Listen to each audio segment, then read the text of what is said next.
সন্তানের মেধা শক্তি বেড়ে যাবে যদি মায়েরা এই দুইটি আমল করে সন্তানের মাথায় ফু দিতে পারেন। রাতের বেলায় সন্তান যখন ঘুমিয়ে যাবে তখন মায়েরা এই দুইটি আমল করে নিয়মিত সন্তানের মাথায় ফু দিবেন, ইনশাআল্লাহ সন্তানের মেধা শক্তি এবং স্মৃতিশক্তি বৃদ্ধি পেয়ে যাবে এবং এই সন্তান হবে অত্যন্ত মেধাবী এবং স্মৃতিশক্তির অধিকারী। ইবনে আব্বাস রাদিয়াল্লাহু তাআলা আনহুর জন্য আল্লাহ নবী সাল্লাল্লাহু আলাইহি ওয়াসাল্লাম যে দোয়া পড়েছিলেন এবং ইবনে আব্বাস রাদিয়াল্লাহু তাআলা আনহু সেই দোয়ার ফলে অত্যন্ত মেধাবী হয়েছিলেন, অনেক হাদিস তিনি মুখস্থ করতে পেরেছিলেন। সেই দোয়া আমি আপনাদেরকে আজকে শিখাইয়া দিব এবং দ্বিতীয় নাম্বার দোয়া হচ্ছে আল্লাহ পাক নিজে সেই দোয়া শিখিয়ে দিয়েছেন স্মৃতিশক্তি এবং মেধা বৃদ্ধির জন্য।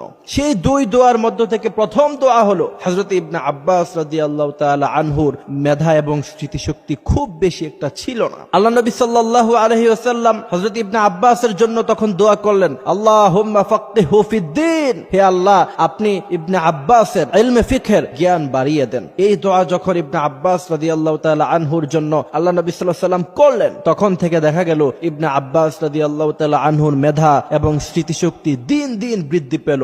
এক পর্যায়ে এসে হযরত ইবনে আব্বাস রাদিয়াল্লাহু তাআলা আনহু অত্যন্ত মেধার অধিকারী হয়ে গেলেন। সুবহানাল্লাহ।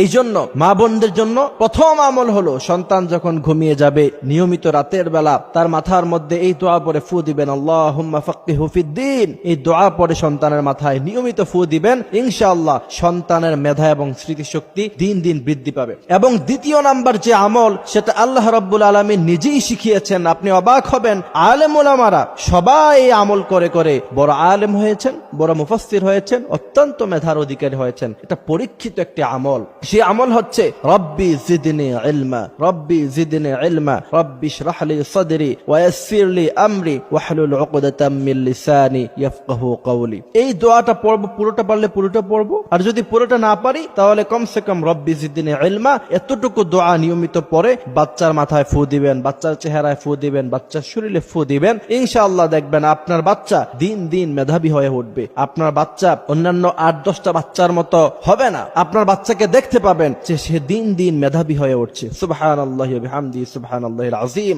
আজকে মেধা বৃদ্ধির জন্য আমরা অনেক ধরনের খাবার খাওয়াই, মেধা বৃদ্ধির জন্য আমরা অনেক সময় অনেক ধরনের মেডিসিন বাচ্চাদের জন্য ইউজ করি, বাট কিছু আমল আছে যে আমলগুলি করলে পরে রাসূল করিম সাল্লাল্লাহু আলাইহি সাল্লাম বলছেন মানুষের মেধা বৃদ্ধি পায়। এই আমলটি শুধুমাত্র বাচ্চাদের ক্ষেত্রে করবেন বিষয়টি এমন নয়, আপনাদের নিজেদেরও যাদের মেধা স্মৃতিশক্তি কম, অনেক সময় দেখা গেছে যে স্ত্রী বাজার আনতে বলছে, কি আনতে বলছে ভুলে গেছে, আবার স্বামী ফোন করে একটা কথা বলছে স্ত্রীকে ভুলে গেছেন, সেক্ষেত্রে আপনারা নিয়মিত আমলটি করতে পারেন। রব্বি জিদনি ইলমা, রব্বি ইশরাহ লি সাদরি